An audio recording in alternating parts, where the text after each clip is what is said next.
자, 여러분들 오늘은 5.3절하고 5.4, 5.5 세 개를 좀 볼 건데요.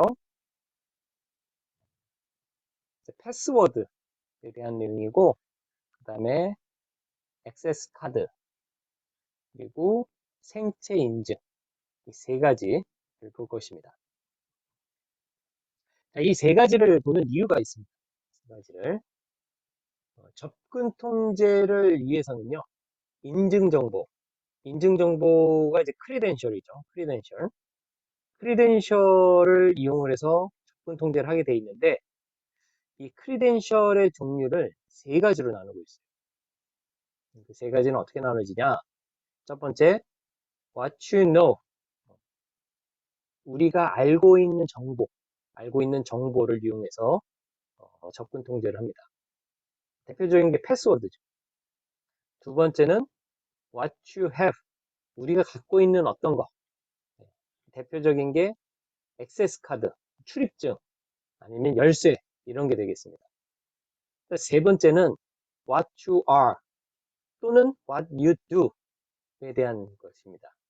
대표적인 것이 우리 지문이나 아니면은 이런 망막 정보, 아니면은 speaking a passphrase라고 되어 있는데 음문이라고 그러죠. 이렇게 어떤 사람의 목소리를 통해서 그 사람을 식별할 수도 있어요. 그래서 이런 것을 이용해서 크리덴셜로 사용을 해서 접근 통제를 하게 되어 있는데 이것을 각각 타입 1, 타입 3, 타입 2, 타입 3라고도 해요.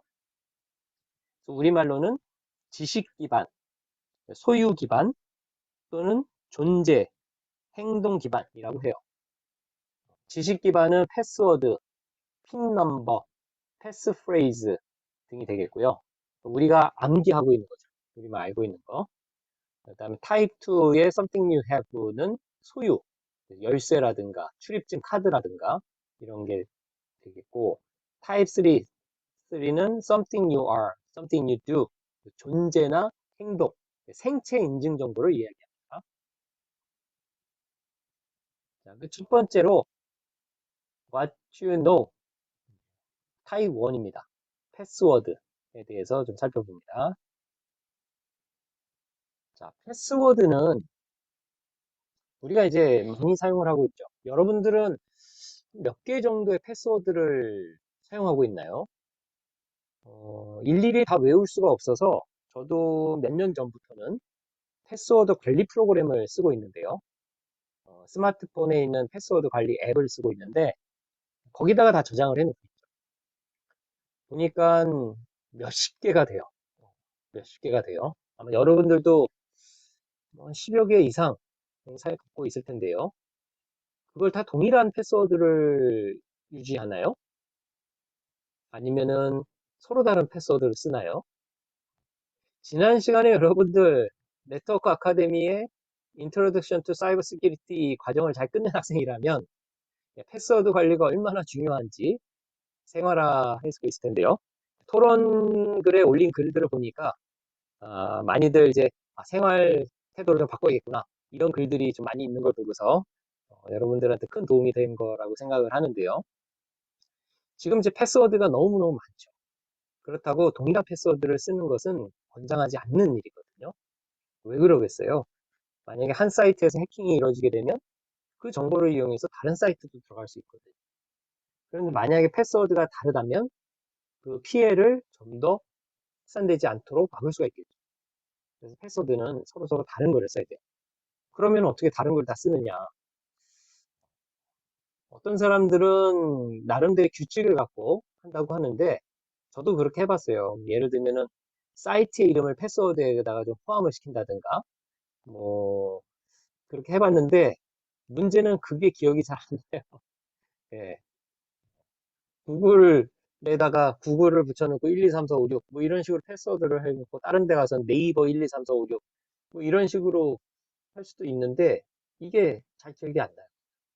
그러다 보니까 이제 저는 이제 그렇게 안 하고 이제는 아예 그냥 새로운 패스워드를 다 하는데 새로운 패스워드를 스스로 생각하기에 한계가 있잖아요.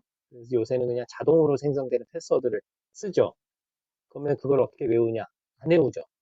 안 외우고 그냥 패스워드 관리 앱을 이용을 해서 그냥 보관을 잘 해놓는 거죠. 그러니까 외울 수 없는 암호가 과연 의미가 있을까? 이런 생각도 좀 들긴 해요. 그거는 이제 뒤에서 좀 얘기를 나눌 텐데요. 자, 여하튼 간에 패스워드는 이제 리유저블 할 수 있다는 장점이 있어요. 리유저블. 자, 무슨 얘기냐면은 여러분들 학교 포탈 접속하는 패스워드를 매일 바꾸진 않죠. 음, 아마 1학년 때 만든 거를 아직까지 안 바꾸고 있는 학생들도 있을 텐데요. 뭐 그게 나쁘진 않아요. 안전한 암호라고 한다면 나쁘진 않는데 음, 그렇게 안전하지도 않은데 안 바꾸고 3년간 쓰고 있다. 이거는 좀 대단히 위험하죠. 물론 이제 학교 사이트를 해킹한다고 해서 여러분들 거기서 정보를 뭘 얻을 수 있을까만은 하여튼 그 리유저블 할 수 있다는 장점이 이제 패스워드가 있는데 리유저블 속에는 좀 잘 관리해야 된다는 주의사항도 있어요. 다음에 패스워드가 리유저블 하지 않는 패스워드도 있죠. 한 번 쓰고 버리는 패스워드도 있습니다. 요새는 이제 이런 인증 정보들 목적으로 쓰는 패스워드들이 많죠. 대표적인 것이 인터넷 뱅킹을 할 때 OTP 카드의 숫자 번호를 이용한다든가 이런 것도 이제 원타임 패스워드에 들어갑니다. 이런 패스워드를 공격자 입장에서는 맞추려고 노력을 할 텐데요. 그 어, 어떤 힌트도 없이 모든 가능한 경우를 다 찾아보려고 하는 공격이 브루포스 어택입니다. 브루포스 어택. 모든 가능한 공격을 하는 거죠. 만약에 패스워드를 뭐 6자리를 쓰고 있다라는 정보를 안다면 6자리에 가능한 모든 숫자를 다 대입을 해보면 되겠죠. 그러니까 패스워드를 몇 자리를 쓰느냐를 노출하는 것도 매우 매우 중요한 정보가 돼요. 공격자 입장에서는. 일반적으로 8자 이상 쓰라고 하고 있죠. 일단 딕셔너리 어택이 있는데요. 자, 공격자 입장에서 모든 가능한 수를 무작위로 다 테스트하기에는 많은 시간이 걸리거든요. 자, 그래서 공격자들은 사람들이 많이 사용하는 패스워드를 모아놓은 딕셔너리를 이용합니다. 딕셔너리. 패스워드 사전이죠. 패스워드 사전. 패스워드 사전이 얼마 전에 보니까 4.6기가짜리가 인터넷상에 있더라고요. 4.6기가. 순수 텍스트로서 4.6기가라면 어마어마한 양이거든요. 그거는 다운로드 받아서 엑셀로 열리지도 않아요. 그래서 그거를 패스워드 크랙 프로그램하고 연동을 해가지고 크랙을 하는 거죠. 자, 그렇게 하게 되면은 브루포스 어택에 비해서는 더 빠른 속도로 패스워드를 찾아낼 수가 있어요. 어떤 경우에 많이 쓰는 패스워드를 쓴다면, 그리고 또는 나의 패스워드가 이미 떤 사이트를 통해서 다크웹 같은 데에 노출되어 있다면 그 패스워드 딕셔너리에 들어가 있을 확률이 아주 높아요. 가능성이 아주 높아요. 그렇다면은 내가 같은 패스워드를 썼다. 그러면 다른 사이트에서 뚫리는 거죠. 그래서 동일한 패스워드를 쓰는 것이 그만큼 위험한 일입니다. 자, 오른쪽 그림을 보면 dictionary.dig이라고 되어 있는데요. 어떤 특정 단어에 대해서 유사한 단어들을 쫙 모아놓은 거예요. 하이브리드 딕셔너리 어택은 딕셔너리를 기반으로 하되 여기에다가 어떤 일정한 규칙을 정해주는 겁니다. 맹글링 룰이라고 하는데요. 예를 들면은 오른쪽 딕셔너리에서 하나의 단어를 딱 찾아가지고 이 단어 앞뒤에다가 뭐 숫자를 집어넣는다든가 특수기호를 집어넣는다든가 보통 우리 패스워드 만들기 귀찮을 때 그런 거 많이 하잖아요. 그렇죠? 뭐 패스워드 넣고 1월 달이면 1, 2월 달이면 2, 3월 달이면 3 이런 식으로 하는 경우도 있거든요. 보통 이제 회사나 기관이나 조직에서 매달 패스워드를 바꾸라고 했었거든요. 그러면은 사람들이 패스워드 바꾸기가 귀찮으니까 그 달수에 맞춰서 1, 2, 3 이렇게 붙여서 쓰는 습관들도 있어요. 그런 걸 이제 악용하기도 하죠. 그러면 이제 회사 관리자 입장에서는 그런 거를 방지하기 위해서 최근에 뭐 3개월 이내에 쓴 거는 못 쓰게 한다든가 뭐 이런 걸로 이제 시스템 관리도 하기도 해요. 자, 그런데 여러분들 기억하나요? 컴퓨터의 어, 패스워드는 암호화돼서 저장이 되어 있죠. 왜냐하면 시스템 관리자도 그 암호를 알면 안 되잖아요. 근데 이 암호는 일반적인 암호화가 아니고 일방향성 암호인 해시 알고리즘을 이용한다고 했죠. 그러니까 컴퓨터 서버에 저장되어 있는 여러분들의 패스워드는 그 패스워드에 해시 값이 들어가 있는 거예요. 그렇다면 패스워드하고 해시 값을 이렇게 1대1로 매칭한 자료가 필요하겠죠. 그거를 해킹하려면. 그 자료가 바로 레인보우 테이블. 레인보우 테이블을 보면 지금 시스템별로 여러 가지 해시 값들이 나와 있는데요. 1, 2, 3, 4, 5, 6이라는 1, 2, 3, 4, 5, 6이라는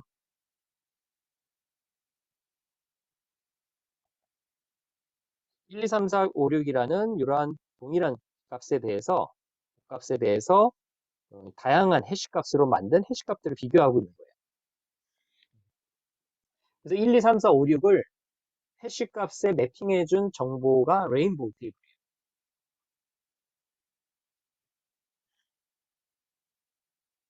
그럼 패스워드를 안전하게 만들려면 어떻게 해야 되느냐? 충분히 길어야 돼요. 충분히 길고 충분히 복잡해야 됩니다. 좀 더 구체적으로 얘기한다면 최소한 8자, 8자 이상이 돼야 되고요.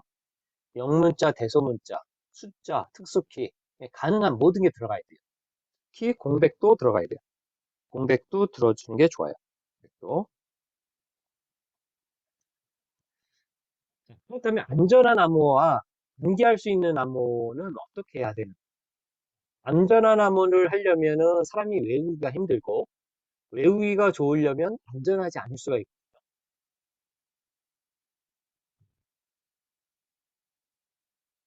오른쪽 상단에 있는 표를 보면 실제로 사이트에서 쓰는 패스워드를 통계낸 자료예요. 그래서 뭐 어떤 사이트에 보니까 1, 2, 3, 4, 5, 6이라는 패스워드를 쓴 게 제일 많이 사람들이 썼다고 그래요. 그리고 또 단어들을 보면 사람들이 외우기 쉬운 그런 단어들을 쓰는 것을 볼 수 있죠. 자, 밑에 봅시다. 밑에. 패스워드 길이와 조합에 따른 워크 팩터를 비교한 것이에요. 워크 팩터가 뭐예요? 그 패스워드를 크랙하기 위해서 필요한 계산량을 이야기합니다. 자, 패스워드의 길이가 단 한자일 때, 단 한자일 때는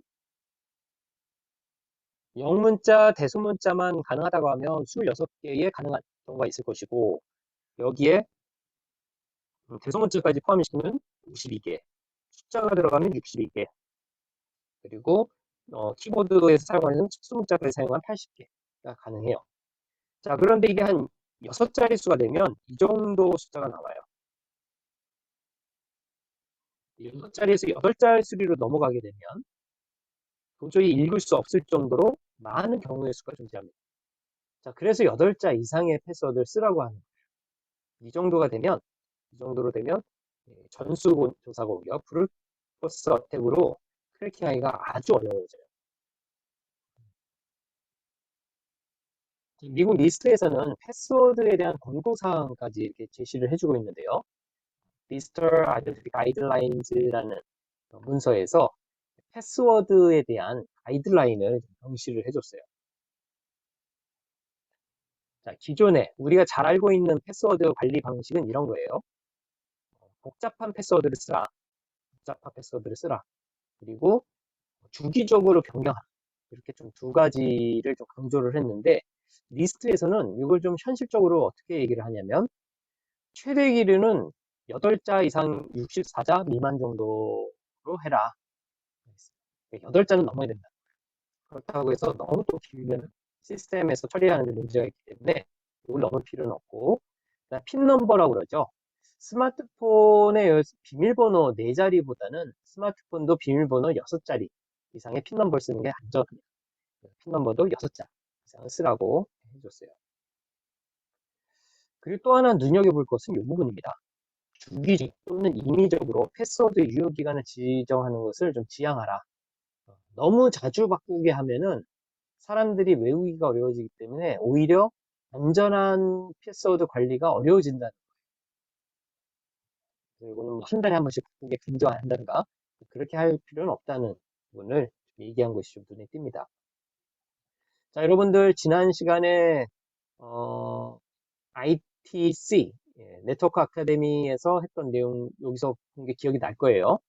8자 이상 하라는 거하고 No periodic or arbitrary password exploration 변경 주기도 너무 강제하지는 않는 것이 좋겠다. 그래서 안전한 패스워드를 좀 충분히 쓰는 것이 좀 나은 거죠. 자, 그래도 우리가 패스워드를 잊어버릴 수 있잖아요. 그쵸? 패스워드 잊어버리죠. 보통 자주 쓰는 사이트는 문제가 없는데 가끔씩 가는 사이트.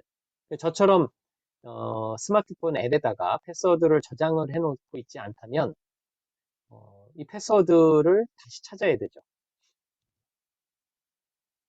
어떻게 하던가요? 사이트에서 패스워드 찾기 기능을 이제 제공하는 데도 있고 아니면은 시도 응답 방식으로 하는 경우도 있죠. 추가적으로 사용자한테 질문을 던지죠. 뭐 생일은 언제냐? 내가 태어난 고향은 어디냐? 첫 번째 애완견의 이름은 무엇이냐? 뭐 이런 질문을 던지면서 패스워드를 찾도록 도와주는 게 있어요. 근데 이게 안전하진 않아요. 특히나 요새처럼 사회공학적으로 사람들의 어떤 SNS를 이용해서 정보를 수집하기가 수월해진 시대에서는 이 부분이 이렇게 안전하진 않아요. 보통 신상털기라고 그러죠. 그러면 그 사람이 태어난 곳, 그 사람의 애완견의 이름, 개 이름 정도는 쉽게 찾아내는 거죠. 그거 어떻게 해야 되느냐? 그래서 콜백 시스템을 이용하죠. 콜백. 콜백. 콜백이 뭐예요? 전화를 다시 걸어준다는 얘기죠. 근데 요새는 이제 전화로 묻지는 않죠. 전화로 묻지 않고 어떻게 합니까? 사이트에 가서 패스워드 어, 찾기 딱 누르면은 등록되어 있는 이메일로 메일을 보내주죠. 그래서 등록되어 있는 메일로 보낸 다음에 그 메일에 보내준 링크를 이용을 해서 패스워드를 수정하게 하죠. 이게 바로 이제 콜백이죠.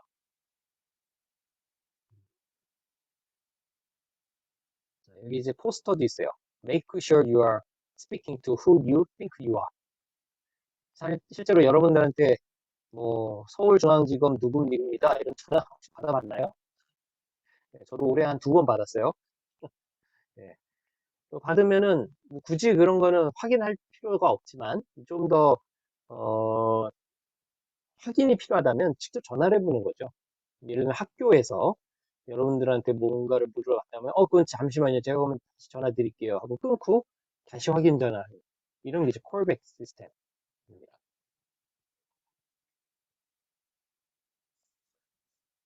자, 비욘드 패스워드.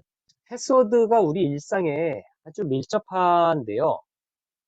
대부분의 인증체계에서 활용이 되고 있어요. 대부분의 인증체계. 구현하기가 쉽잖아요. 그리고 상당히 직관적이고. 하지만 충분한 길이의 패스워드를 써야 한다는 것 때문에 우리가 좀 불편함을 겪죠. 암기도 해야 되고, 그리고 많은 패스워드를 기억을 해야 되고. 자, 그러면 이런 방법밖에 없는가? 패스워드 이외의 방법들은 뭐가 있는가? 우리가 앞에서 봤던 것처럼 타입 1, 타입 2, 타입 3 이런 세 가지 방법들이 있는데 그 외의 방법들은 뭐가 있냐는 거죠. 타입 2, 내가 갖고 있는 거. 타입 3, 생체 인증 정보. 이런 것들을 이용할 수도 있어요. 자, 그러면 패스워드가 없어질 것인가? 패스워드가 없어질 것인가? 앞으로 한 10년이 지나면 패스워드는 없어지고 생체 인증 정보로만 다 하면 안 된다. 여러분 생각은 어떤가요? 의견성이. 예, 요즘 2명 학생들의 의견을 좀 들어봤는데요. 여러분들도 아마 그렇게 생각을 하고 있지 않을까요? 패스워드가 없어지지는 않을 것 같아요.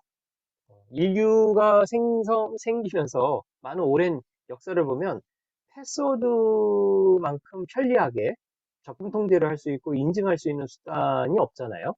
기본적인 수단이어서 패스워드가 없어지진 않죠. 좀 더 이제 관리를 잘한다든가 뭐 이런 부분은 있겠죠. 자, 그래서 보호 대상이 되는 자산에 대한 위협에 따라서 적절한 보안 수준을 제공해야 되는데 패스워드만으로 부족하다 싶을 때는 다른 방법들을 같이 씁니다. 그래서 그것을 Two-Factor Authentication 또는 Multi-Factor Authentication이라고 해요. 요거에 대해서는 뒤에서 다시 한번 더 다뤄보겠습니다. 패스워드가 사라지지는 않을 것 같다는 게 보편적인 의견이네요. 자, 5.4절 Access Cards and Tokens를 살펴봅니다. 자, 얘는 타입 2죠. 타입 2. What you have. 우리가 갖고 있는 거를 갖고서 적분 통제하는 방법입니다. 액세스 카드의 종류를 보면 마그네틱 카드나 스마트 카드가 있는데 최근에는 마그네틱 카드는 거의 없어진 것 같아요. 하지만 뭐 카페라든가 무슨 빵집이라든가 이런 데서 이제 회원 카드용으로는 여전히 마그네틱 카드가 쓰이죠. 하지만 좀 더 중요한 개인정보가 필요한 곳에서는 대부분 스마트 카드로 바뀌었어요. 스마트 카드가 뭐예요, 여러분들? 밑에 그림에 있는 것처럼 칩이 들어가 있죠. 마이크로 프로세서, 여기서 이제 컨택트 커넥터 역할을 하는 거예요. 그래서 카드를 갖다 댈 때 자기장이 생기거든요. 뗄 때 생기고. 그래서 카드를 가까이 댈 때 자기장이 생겨요. 그때 발생된 전기를 이용해서 능동 방식으로 통신이 이루어져요. 자, 여기에서 사용되는 것이 바로 우리 앞에서 봤던 공개키 암호 기술이에요. 그리고 여기서 챌린지 리스판스 기술이 사용이 됩니다. 자, 여기서 사용되는 공개키 암호 기술에서 연산량을 경량화된 형태로 하기 위해서 ECC, 타원 곡선 암호 기술이 사용됐다고 그랬죠? 이렇게 스마트 카드 형태에서 사용이 되고 있어요. 자, 이거 외에도 토큰 방식이 있습니다. 토큰. 자, 일회용 패스워드 토큰. 우리 인터넷 뱅킹에서 할 때 OTP 카드 받았죠, 여러분들.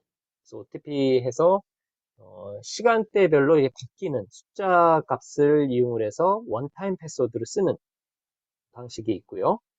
두 번째는 USB 토큰 같은 게 있어요. USB 토큰 같은 거는 여러분들이 접해보지 못했을 수 있는데 아마 어렸을 때 부모님들께서 뭐 백과사전 뭐 이런 거를 혹시 사주신 분이 있다면 그때는 아마 이런 USB 토큰이 있었을 거예요. 그거를 노트북에 꼽아야만 전자 백과사전을 열 수 있는 이런 것들이 하드웨어 방식의 토큰이죠. 그리고 군에서도 C4I 장비 같은 거는요, 이런 USB 토큰이 있어야 돼요. USB 토큰을 꼽아야만 로그인할 수가 있어요.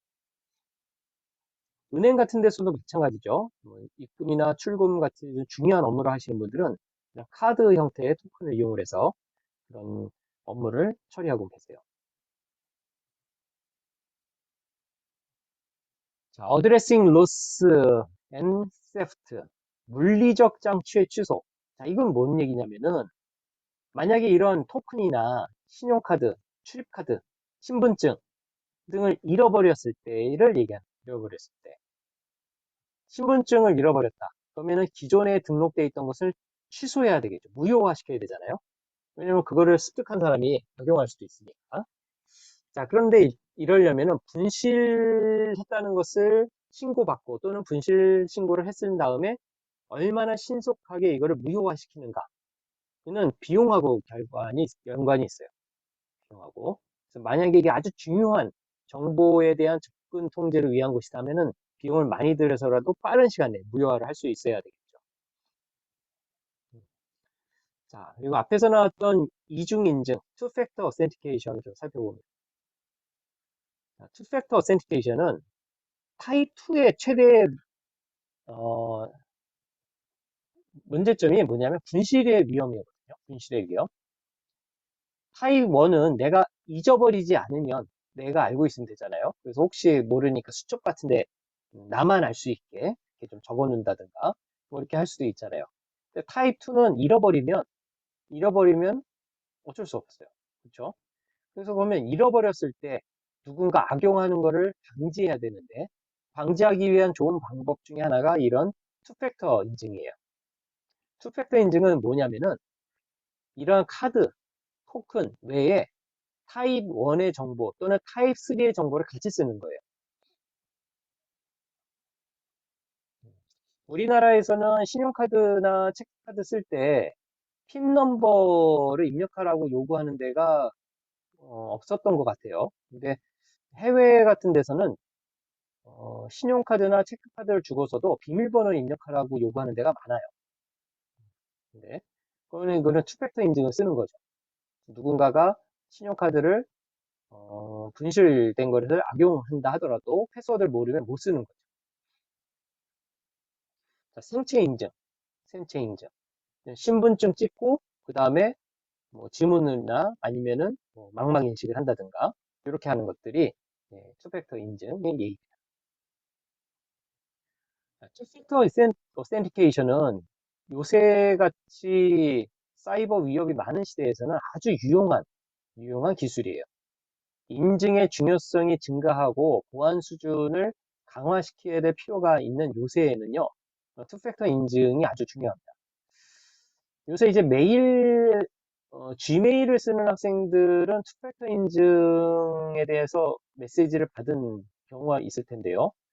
그리고 네이버에서도 투팩터 인증을 제공을 하고 있죠. 그렇죠.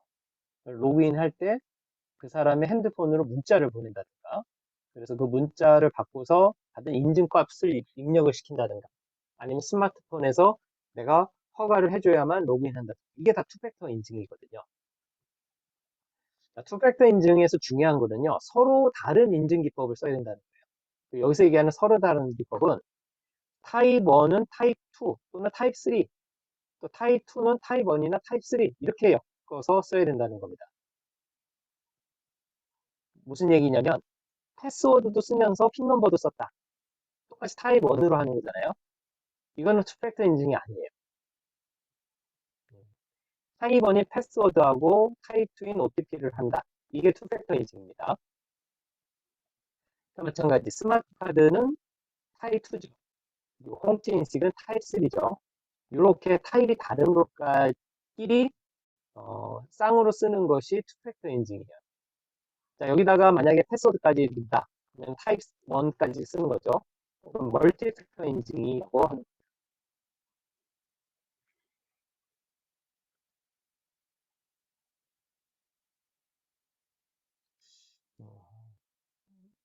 뭐 개인 SNS나 이메일에 아직도 투팩터 인증을 안 쓰고 있는 학생들은 오늘 강의 마치고 설정을 해보기 바랍니다.